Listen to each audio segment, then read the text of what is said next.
대구과학관 정말 좋네요. 저도 여러 전시들을 좀 보고 싶은 생각들이 많았는데 오늘 문재일 교수님과 여기 디지스에서 추천해 주셔서 이 강연을 오게 됐습니다. 사실 저는요, 근데 향기와 이 냄새 전문가가 아니에요.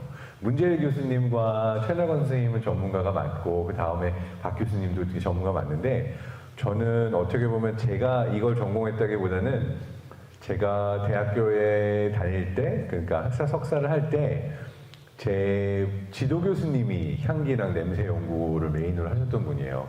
그래서 지금도 굉장히 많이 기억나는 것 중에 하나가 그 교수 채용을 하기 위한 심사를 해서 첫 학생들을 전부 다 모아놓고 강연을 하던 날 색소폰을 갖고 와서 엄청나게 현란한 재즈 즉흥 연주를 보여주셨어요. 근데 그때 강연의 내용이 향기와 냄새였어요. 그러니까 이렇게 한 거죠. 벌이 그 꽃의 향을 맡을 때 아마 느껴지는 게 이럴 겁니다 하고선 색소폰을 연주해주고, 근데 인간이 느낄 수 있는 레인지는 이것밖에 안 돼요 하고 몇 개의 음만 이렇게 하는 거죠. 그러니까 왜냐하면은 벌에 비해서 우리가 구분할 수 있는 게 더 적다였나요? 하여튼 동물별로 나눠서 정확히 기억은 나지 않지만 그 연주를 해줬던 게 기억이 나서 제가 과학 커뮤니케이터가 됐던데 이 향기와 냄새 연구자가 엄청나게 큰 기여를 했었는데, 왜냐면 야, 과학을 저렇게 색소폰 즉흥 연주로 해주자니 라고서는 생각을 했는데, 그 다음 강연에서는 화분을 한 20개인가를 주문해가지고 놓고 다 다니면서 학생들이 앞에 나와서 냄새를 맡아보라고 하신 거예요. 그래서 그때 색소폰 연주 너무 좋았는데 왜 또 안 하셨어요? 그랬더니 과학은 항상 똑같은 방식으로 표현하면 재미가 없지 이러면서 꽃을 활용하시기도 하고 색소폰도 활용하시기도 하고, 그래서 굉장히 신선한 충격이었던 기억이 납니다. 그래서 오늘은 그러한 기억에서 일부는 제가 공부했던 내용을 갖고 왔고 일부는 제가 냄새와 관련된 연구들을 보면서 재밌다고 생각했던 걸 갖고 와서 소개해 드리려고 합니다. 일단 저는 그러니까 지각을 연구했었던 뇌과학자이기 때문에 질문을 먼저 하나 드릴게요. 우리가 세상을 어떻게 경험할까 이렇게 물어볼 수 있잖아요. 예를 들어서 지금 여기 앉아 계시지만 두 가지가 다 이루어지고 있어요. 저를 보고 계시죠. 누군가를 보고 있을 때 이것이 어떻게 내 뇌 안에서 이 사람을 보면서 느껴지는 걸로 전달이 될까요? 예를 들어서 저런 르누아르의 그림을 보게 되면 저게 어떻게 내 뇌 안에 전달이 될까요? 눈이라고 얘기했죠. 눈, 망막. 잘 생각해보면 이게 뭐냐면 우리가 세상을 경험한다는 것 자체는 물리적인 신호거든요. 빛의 파장이에요. 빛의 파장이 내 망막에 와 닿아서 여기에서 시신경까지 가려면은 중간에 신호가 전기 신호로 바뀌어야 돼요. 그러니까 빛이 와가지고 딱 이 시신경으로 넘어가는 포인트에서는 전기 신호로 바뀌는 거예요. 그래서 뇌로 들어가고 뇌에서는 저 작품이 뭐 르누아르의 작품이구나 이런 형태로 보여지기도 하고요. 자, 이미 청각으로 넘어갔는데 이런 형태로 빛을 우리가 무언가를 본다라고 하는 건 우리가 일단 볼 수 있는 빛의 영역이 사람이 볼 수 있는 빛의 영역이 있지만 벌이 볼 수 있는 건 없고, 그리고 다른 동물이 볼 수 있는 빛의 영역은 또 다르거든요. 그래서 우리가 볼 수 있는 빛의 영역 안에서만 빛이 와 닿으면 전기 신호로 변환되는 것만 뇌로 들어가는 거예요. 그럼 듣는다라는 게 뭐냐? 이게 이제 지각이고 인지라고 부르는데 합쳐서 인지라고 부르죠. 그럼 소리를 들을 때, 저의 목소리를 듣거나 아니면 베토벤의 빠바바바 막 이런 걸 듣는다라고 하면은 이거는 뭘까요? 이거는 바로 음파라고 하는 거는 공기의 진동이에요. 그렇죠? 공기의 진동이 어떻게 들어가냐? 고막에 와 닿아서 고막에서 또 얘를 전기 신호로 한번 바꿔주는 거예요. 되게 재밌는 거는 우리 고막 안에서 얇은 막이 떨리거든요. 이 고막이 그러니까 웨이에서 고막이 음파의 진동을 받으면 안쪽에 이제 신경세포가 기다리고 있는 데까지 가요. 그러면은 엄청 큰 막이 있는데 얘 모양이 약간 그랜드 피아노나 하프 같은 모양이에요. 그래서 얇은 쪽의 막은 높은 소리를 듣고 두껍고 이렇게 넓은 쪽은 낮은 소리를 듣고, 그래가지고 마치 하프도 이 음과 이 음이 다른 것처럼 우리가 소리를 들을 수 있는 건 그 안에 있는 막이 진동을 하면서 밑에 있는 그 신경세포가 전기 신호를 가져갈 수 있게 하는 거죠. 그러니까 결과적으로 생각해보면요, 사실 우리가 세상을 경험한다고 하지만 이 어두컴컴한 두개골 안에 뇌가 있는 거고, 이 뇌는 그냥 여기저기서 전기 신호가 들어오는 것만 보고 있는 거예요. 근데 이게 보는 거, 이게 듣는 거, 이런 형태로 전달이 되는 거죠. 그래서 되게 재밌게도 만약에 보는 거랑 듣는 거랑 그럼 신호가 다른 게 아니네? 똑같은 신호네? 그러면은 듣는 신호를 보는 쪽에 주면 어떻게 되지? 보여요. 그래서 일부 작곡가나 공감각자들은 소리를 들으면 색깔이 보이는 사람도 있어요. 마찬가지로 특정 소리를 들으면 냄새가 느껴지는 사람도 있고 냄새를 맡으면은 그게 보이는 사람도 있어요. 왜? 다 똑같은 전기 신호기 때문에 어느 부위에 가느냐에 따라서 내가 본다, 냄새를 맡는다, 듣는다라는 거죠. 그러니까 우리가 세상 속에 있는 수없이 많은 신호들이 어떻게 뇌로 전달이 되느냐 할 때 이 감각기관이 전달을 하는 거고 뇌 안에서는 전기 신호로 똑같이 받는 거예요. 근데 이 중에 제일 재밌는 게 냄새예요. 왜냐하면 우리가 방금 본 것처럼 빛은 눈에서 한번 전기 신호를 바뀌죠. 그 다음에 소리는 고막을 통해서 웨이, 네이로 들어가죠. 근데 냄새를 맡을 때 이 후각신경의 경우에는 이게 직접 분자가 와 닿으면은 이 신경이 아주 길고 원초적이라서 직접 뇌 안으로 들어가요. 그러니까 중간에 환승을 하지 않아도 돼요. 다른 신호들은 다 한번 환승을 거쳐가지고 우리가 오송역이나 아니면 동대구역에서도 환승을 자주 하는 것처럼 환승을 한번 해서 뇌로 가야 되는데 이 냄새 같은 경우는 환승을 안 하고 직통으로 들어가는 거예요. 그래서 우리의 감정을 직접 자극하는 효과도 있고요. 그리고 또 이런 것도 있어요. 냄새를 계속 맡다 보면 어느 순간 냄새가 안 나잖아요. 그러니까 신호가 계속 들어가는 걸 아답테이션이라고 그래서 수능도 조금 빨리 해주긴 해요. 자, 그래서 이 냄새라는 게 특별한 게 우리가 본다, 듣는 거랑 다르게 뇌로 직접 들어가는 신경통에 들어간다라고 하는 거죠. 그래서 이 냄새라는 게 또 어려운 게요. 유전자도 1000개가 넘고 우리가 냄새를 맡을 수 있는 분자의 숫자도 10,000개가 넘어요. 근데 이 숫자조차도 최근 연구들에 따르면 10,000개가 아니라 더 많다. 막 10만 개, 100만 개 가까이 우리가 냄새 맡을 수 있다라고 하는 것도 있고 아직까지 다 밝혀지진 않았어요. 우리가 어떻게 냄새를 맡나. 자, 근데 재미있는 거는 이게 그 아까 보여주셨던 노벨상을 2004년도에 타셨던 리차드 악셀 교수님의 아주 예전에 이걸 소개하는 그 슬라이드였는데 보면은 이렇게 꽃향기를 맡을 때 우리 코 안에 있는 저 안에 있는 올팩터리 벌브라는 데서 이 신경세포들이 이렇게 연결되어 있는 거죠. 아까처럼. 그래가지고 얘네가 이제 셀바디가 요 밑에 있는 얘네들이 직접 하나하나 보냈는데 냄새 분자 자체는 저 위에는 글로메룰에 붙어가지고 뇌로 전달이 되는 그런 시스템이에요. 되게 많이 쫙 깔려있죠. 근데 여기서 재밌는 거는 저는 여기서 이제 빠르게 요 파트는 스킵하고 올라가면 뇌로 들어갈 때 요 냄새가 뇌로 연결이 되어 있는 뇌 안에서 이 냄새와 관련이 있는 부위들이 5개 정도를 꼽고 있어요.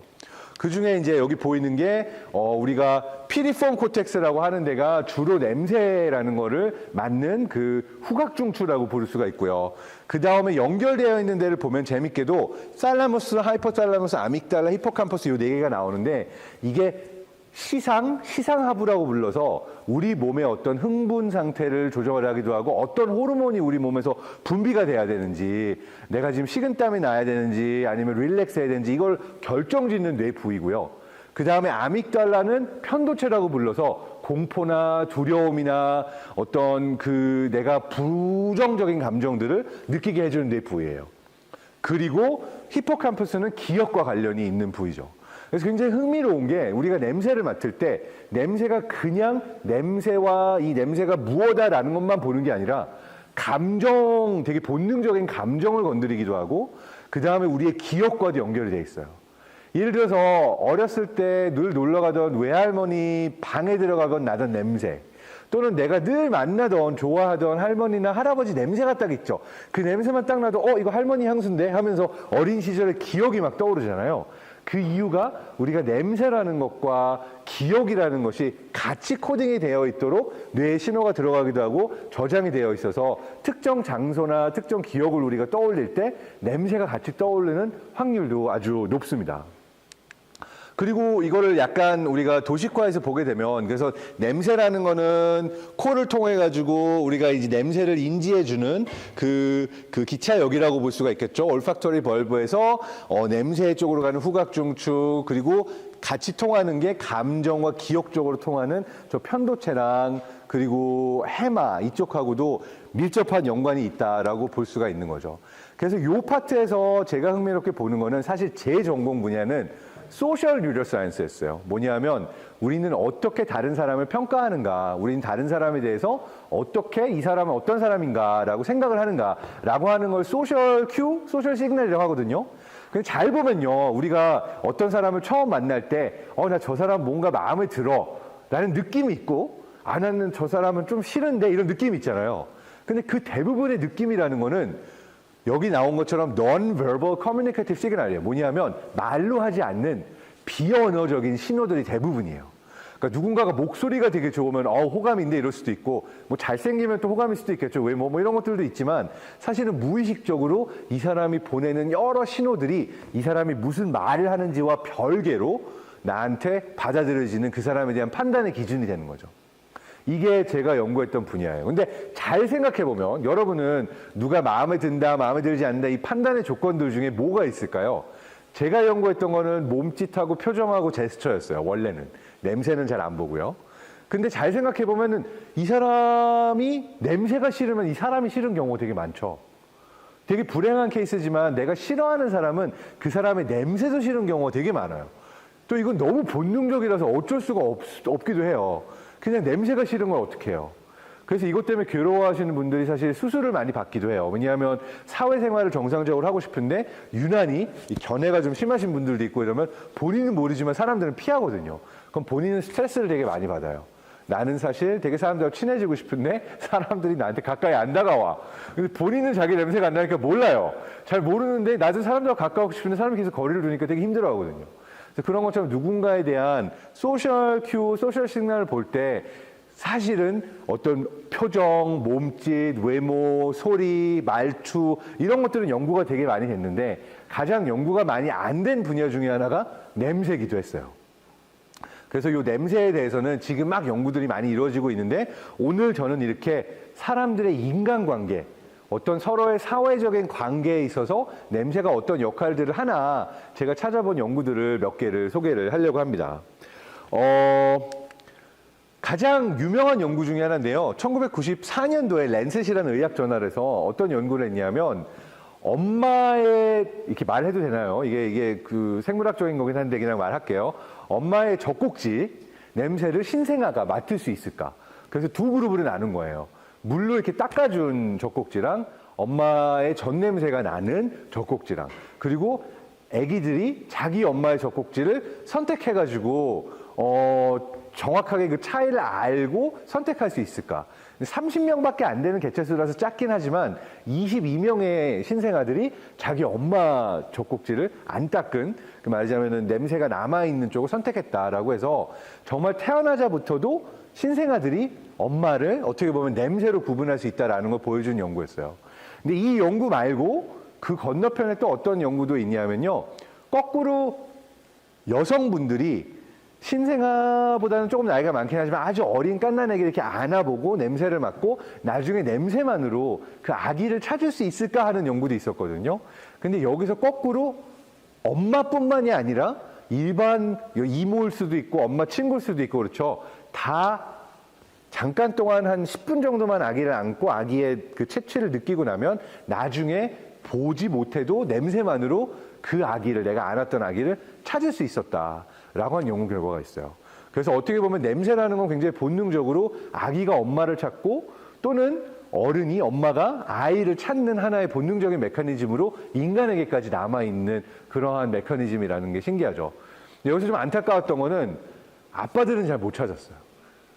엄마들은 엄마뿐만 아니라 이모, 그래서 여성들은 찾아냈는데 남성들의 경우에는 이게 그렇게 잘 찾아내지 못했다고 알려져 있어요. 그래서 이 냄새, 특히 아기와 엄마 사이의 냄새 또는 내가 직접 엄마가 아니더라도 아기와 어떤 여성 사이의 그 냄새를 구분하는 능력은 여성이 조금 더 뛰어나다라고 하는 연구가 있습니다.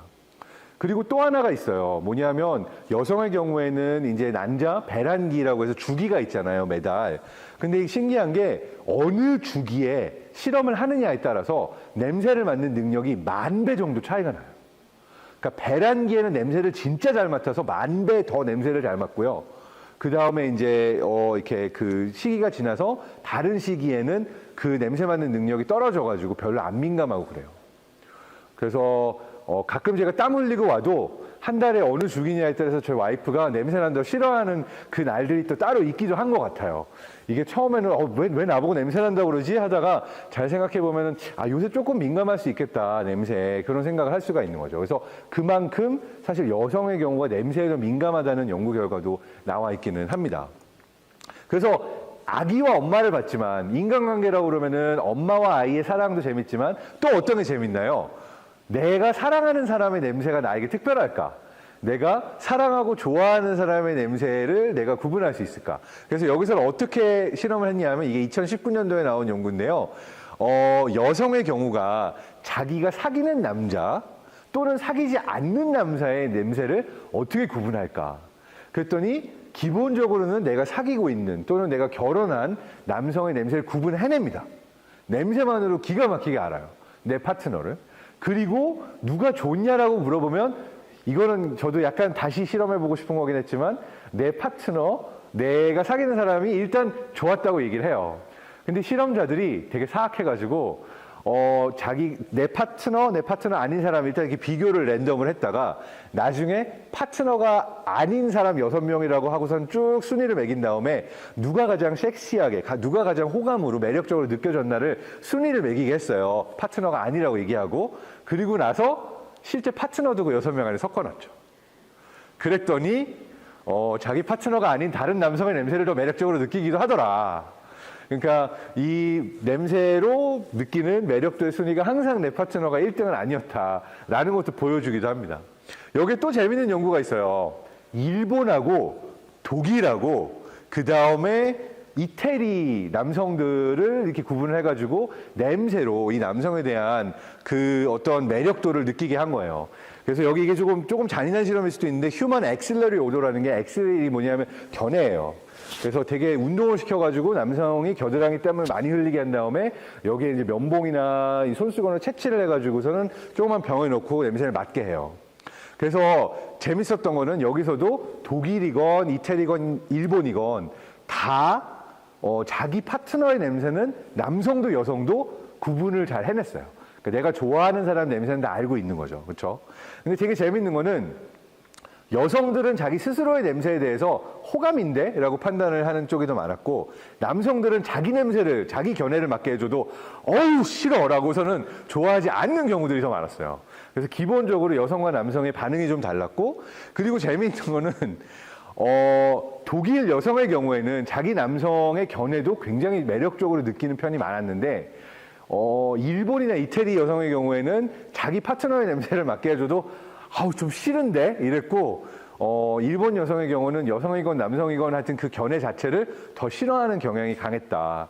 근데 이거는 약간 어떻게 보면 서양인과 동양인의 차이가 있을 수도 있는 게 사실 서양인의 경우에는 이 데오도란트라고 그래서 냄새가 나지 않게 하는 화장품이라고 하죠. 그러니까 이거 많이 사용하는데 동양인의 경우에는 여기에 번식하는 박테리아 같은 게 조금 종류가 달라서 그런 냄새가 좀 덜하다. 특히 한국인의 경우에는 그런 걸 쓰지 않아도 데오도란트 쓰지 않아도 그 냄새가 그렇게 불쾌하지 않다라고 하는 어떤 동서양 차이가 있기도 한 것 같아요.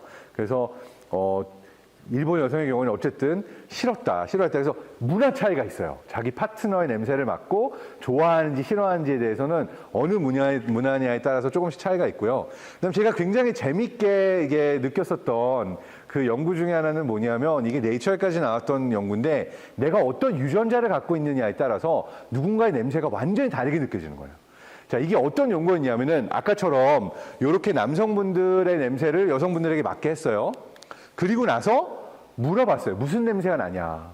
근데 여성분들의 경우가 대부분 10명 중 9명은 불쾌한 냄새가 난다. 정말 그 왜 청소년 냄새 그 남자 잘 닦지 않은 그런 냄새가 난다. 군대 냄새 뭐 이런 거처럼 되게 불쾌한 냄새가 난다고 했는데 신기하게도 특정 유전자를 갖고 있는 분들의 경우에는 물론 그게 잘 맞는다 안 맞는다의 근거가 될지는 모르지만 10 중에 한둘 정도는 딱 맞고서는 분명히 남자가 운동하고 낸 되게 센 그런 그 안드로스테론 그러니까 그 견해인데 이거를 바닐라랑 꿀 향이 나는데요? 라고 말한 거예요. 실제로. 너무 재밌는 게 똑같은 냄새인데 내가 어떤 유전자를 갖고 있느냐에 따라서 특정 여성분은 남성분의 견해를 맡고 이거 꿀하고 바닐라 향이에요. 너무 좋아요. 라고 말했다는 거예요. 실제로. 자, 이게 왜 그런 효과가 나타날 수 있는지는 이따가 최낙원 선생님께서 말씀해 주실 수도 있어요. 왜냐하면 똑같은 냄새를 딱 놓고도 사람들이 똑같은 음식이나 똑같은 향을 느끼는 게 아니라 사람이 저마다 다 다르게 느끼거든요. 그래서 좀 신기했어요. 이야, 남성의 그 좀 민감한 냄새를 맡고도 정말로 이게 꿀과 바닐라 향이라고 느끼는 사람이 있구나. 실험으로 증명이 됐다. 정말 저런 분들은 결혼해야 되겠다. 이런 생각을 하기도 했습니다. 뭐 요즘은 결혼 안 하고 좋아할 수도 있긴 하지만, 네, 넘어가고. 자, 여기서 또 하나 그 인간관계와 관련해가지고 제가 비슷하게 봤던 것 중에 하나는, 쥐 연구로 나왔던 거예요. 이것도 나온 지 얼마 안 된 작년에 나온 연구인데 굉장히 재밌는 게, 자, 요즘 협업 연구를 많이 하고 있어요. 협력. 누구랑 누구랑 협업을 잘하고 서로가 협업을 할 사람인지 아닌지를 어떠한 형태로 우리가 판단할 수 있을까? 저의 박사과정 연구들 중에서도 게임 이론을 사용해서 사람들이 서로의 어떤 표정이나 몸짓을 보고 누구를 신뢰하고 신뢰하지 않고 서로 일을 같이 하면 잘 맞는 사람이 있나 잘 맞지 않는 사람이 있나 이런 연구를 했거든요. 근데 비슷한 연구를 쥐를 갖고 한 거예요. 그러니까 쥐들이 서로를 도와줄 수 있는 상황을 놓고 서로에게 나도 협력적으로 다른 쥐를 도와주는 행동을 보이나 보이지 않나라는 테스트를 했는데 굉장히 재밌는 게 다른 쥐가 뭘 하나 안 하나 봤던 효과보다 실제로 나를 도와주는 행동을 했던 쥐가 냈던 냄새를 맡게 했더니 사실 쥐의 경우에는 오히려 그 나를 도와주고 있는 쥐의 냄새를 맡고 그때 분비되는 냄새 분자를 기반으로 얘는 협업의 마인드가 있구나. 나를 도우려고 하는 애구나라는 거를 실제 행동 관찰을 통해서 안 거보다 냄새를 통해서 더 많이 알아냈다라고 하는 연구 결과였습니다. 굉장히 신기하죠. 그러니까 상대가 실제로 지금 협업 모드에서 뭔가 어떤 행동을 하고 있을 때 분비하는 냄새 물질을 맡게 했더니 아, 얘는 협업을 할 준비가 된 애다라고서는 확실하게 구분을 할 수가 있었다고 해요. 그래서 어떠한 원리로 그런 건지는 계속 연구 중이라고는 하지만 흥미롭게도 얘가 나를 도와주고 안 도와주고 보는 것보다도 냄새가 더 강렬하게 그런 선택에 작용을 했다라고 하는 연구입니다. 근데 되게 흥미로운 건요. 사람의 경우에도 비슷한 메커니즘이 있다는 게 알려졌어요. 이거는 어떤 연구냐면은 그러니까 사람들이 굉장히 급박한 순간에 그 닥치게 되면은 공포, 두려움, 무서워하는 상황에서 우리 땀 흘리잖아요. 그래서 내가 무서워할 때 나에게서 나는 땀 냄새랑 내가 그냥 운동했을 때 나에게서 나는 땀 냄새 이 두 가지를 비교해서 다른 사람들에게 맞게 했을 때 이번에는 여성이 아니라 남성입니다. 남성 대 남성으로 실험했는데 이 두 가지를 남자들이 그러니까 그 피험자들이 구분해낼 수 있었을까? 그리고 구분해낸 것을 우리가 뇌에서 확인해 볼 수 있었을까라고 하는 연구를 한 거예요. 그래서 어떻게 했냐면은 공포의 상황에 실제 처하겠어요. 뭐냐면 낙하산, 저기 스카이다이빙처럼 저렇게 높은 곳에서 뛰어내리게 하고 그때 나오는 땀을 채취를 한 거예요. 무섭죠. 내가 하늘에서 뛰어내리는데 리얼하게. 그리고 나머지는 그냥 헬스장에서 운동시킨 다음에 땀을 채취를 하고 그리고 그 두 땀의 차이점을 뇌에서 봤더니 실제로 저런 파라슈트 점퍼에 내가 실제로 높은 데서 뛰지 않았는데도 높은 곳에서 뛰어내리는 사람의 냄새를 맡았을 때 계속해서 20명의 다른 피험자들의 뇌에서 공포나 두려움을 느끼는 편도체 부위에 일관된 활성화가 보였다라고 하는 것을 보여주는 논문이었습니다. 그래서 되게 신기하게도 쥐만 얘가 나를 도울 수 있는지 아닌지 구분해내는 게 아니라 사람의 경우에도 나도 왜 그런지 모르지만 누군가 되게 무서워하고 있는 사람의 냄새를 맡으면 냄새를 통해서 이런 공포나 두려움이 어느 공간 안에 서로 전염이 될 수 있는 메커니즘이지 않을까라는 가설을 가지고 있는 거죠. 이쪽의 연구들은 좀 많아요. 이게 좀 충격적일 수가 있는데 2015년도에 포르투갈하고 스웨덴에서 한 연구에서는 어떤 걸 보여줬냐면 충격적인 영상을 보여줘요. 여성이 성추행, 성폭행을 당한 영상을 보여주고 되게 사악한데 미리 채취한 20명의 젊은 남성의 냄새를 이렇게 쫙 뿌려주는 거예요. 실제로 이 남성들이 범죄를 저지른 건 아니에요. 대신에 그 영상을 보고 있는 동안에 이 냄새를 맡게 한 거죠. 그리고 나서 나중에 내가 이 성추행 되게 그 안 좋은 상황을 본 그 영상을 보는 동안 났던 남성의 냄새를 나중에 구분해낼 수 있을까? 라고 하는 여기 보이는 게 뉴트럴 비디오, 어설트 비디오라고 하는데 구분해낼 수 있을까라고 했는데 확률적으로 고를 수 있는 게 저 점선이거든요. 확률적으로 고를 수 있는 것보다 훨씬 더 많이 실제로 그 상황이 나타났을 때 내가 맡았던 남자의 냄새를 구분할 수 있었다. 그러니까 어떻게 보면은 우리가 정말 그런 어떤 무서운 상황을 겪었을 때는 나나 내 주변의 사람들의 냄새가 무의식적으로 나에게 그런 인간관계에 있어서 조심해야 된다, 피해야 된다라고 하는 어떤 시그널, 그런 신호들을 주고 있다라고 할 수가 있는 거죠. 그래서 우리는 사랑하는 사람도 냄새로 골라낼 수 있는 메커니즘이 있지만 누군가 나에게 피해를 끼칠 수 있는 또는 다른 사람이 피해를 입을 때 내가 그 옆에서 맡았던 냄새조차도 기억을 해서 그것과 연관을 짓는다라고 하는 연구 결과가 있습니다. 그래서 점점 더 많이 요즘 연구가 되고 있는 것들 중에 하나가 어떻게 냄새라는 것이 우리의 감정과 관련이 있는가, 어떠한 냄새가 우리를 공포나 두려움을 느끼게 하는가, 그리고 어떠한 냄새가 우리가 또 더 누구를 좋아하게 하는가, 이런 냄새와 감정의 상관관계를 연구하고 있는 연구들이 굉장히 많은데요. 이 연구의 경우에는 되게 재밌는 게 어떠한 형태로 했냐면 아무런 종류의 공포나 두려움이나 긍정적이지도 않고 부정적이지도 않은 냄새, 뉴트럴 냄새를 보여주면서 이 냄새를 맡는 순간 이 사람이 공포를 느낄 수밖에 없는 사진을 보여주거나 영상을 보여주는 형태로 컨디셔닝, 그러니까 조건 반사를 시킨 거예요. 그러니까 냄새 자체는 아무 의미가 없어요. 냄새는 그냥 일반적인 냄새예요. 긍정적일 수도 있고 부정적일 수도 있고 냄새 자체에는 신호가 없는데 우리가 그 아무런 효과가 긍정 부정이 없는 중성적인 냄새를 가지고 어떤 경험의 기억을 심어줘서 특정 감정이 올라오게 프로그래밍할 수 있을까? 이런 걸 연구했다고 볼 수가 있는 거죠.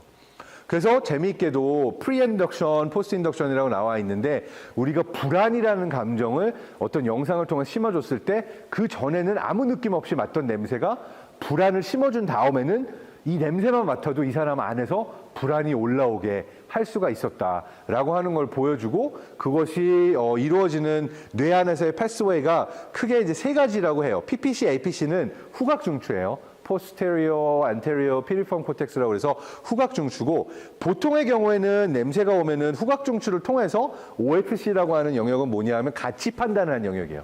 이게 나에게 중요한 것인가, 나에게 소중한 것인가, 의미가 있는 것인가 아닌가를 판단하는 영역인데 일단 후각 중추로 들어온 걸 통해서 이게 어떤 냄새인가를 판단하는 쪽으로 가는 게 일반적인 패스웨이인데 이런 형태로 우리가 연결을 이렇게 해주면은 요게 감정 신호, 그러니까 편도체를 통해서 불안이나 두려움과 같은 감정을 통해서 이런 가치 판단이 이루어질 수 있도록 엮여져 있는 메커니즘이 뇌 안에 있다라고 설명을 할 수가 있습니다.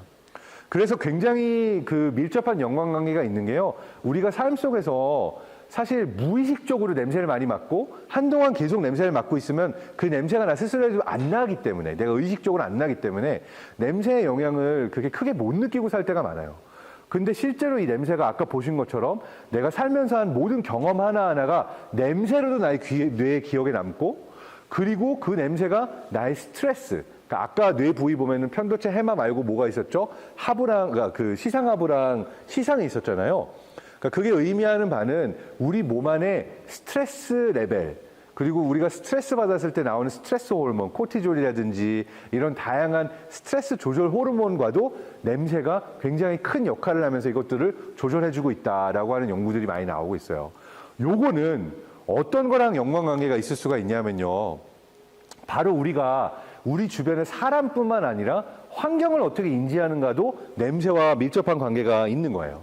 그래서 우리 주변의 환경을 예를 들어서 악취가 나는 하천의 주변에 있고 또는 내가 반지하에 살고 있는데 계속 곰팡이 냄새가 나는 집에 살고 있다. 그럼 그 냄새가 나에게 지속적으로 주고 있는 스트레스가 내 몸 안에서 스트레스 호르몬을 높이고 내 건강을 해하게 하고 그래서 우리가 어떻게 보면 깨끗한 정말 향기로운 그런 환경에서 살아야만 하는 어떤 권리가 있을 수도 있다라고 얘기를 할 수가 있는 거죠. 그래서 이런 행동을 연구하는 뇌과학자들이 최근에 환경과 행동 그리고 환경과 내 삶의 행복도 이러한 연관성을 또 많이 연구를 하고 있습니다.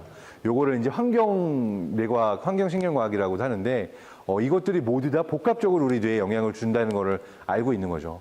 그래서 제가 독일에서 공부하던 콘스탄츠 대학교라는 대학교가 이렇게 엄청 이쁜 호숫가 그리고 라인강이 시작하는 포인트에 있었던 도시예요.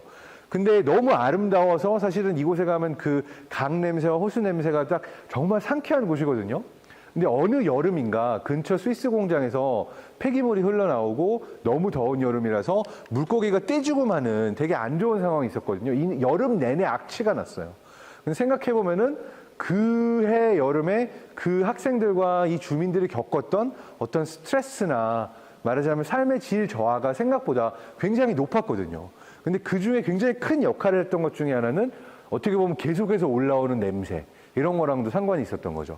그래서 우리가 마지막 결론으로 마지막 슬라이드로 가게 되면 냄새라는 것은 우리 뇌에 작용을 할 때 우리가 기억, 누군가를 느끼는 어떤 감정, 그리고 인간관계에 있어서도 굉장히 큰 역할을 하고 있지만 이런 것들을 종합해 보면은 우리 모두에게는 깨끗한 환경 속에서 생활할 때 서로가 서로에게도 더 친절하고 좋은 인간관계를 유지할 수 있는 기본이 이루어지기 때문에 사실 냄새 연구도 큰 그림으로 보면 요즘 많이 이야기하고 있는 ESG, 그래서 우리가 깨끗한 환경에서 살 만한 권리가 있다는 유엔에서 냈던 요 SDG라고 하는 그 지속 가능 목표랑도 맞닿아 있는 연구라고 볼 수가 있습니다. 그만큼 냄새라는 것이 굉장히 우리 삶 속에서의 우리 삶의 질과 인간관계에 있어서 많은 영향을 끼치고 있다는 것을 짧은 시간 안에 강의를 하려고 노력을 했고요.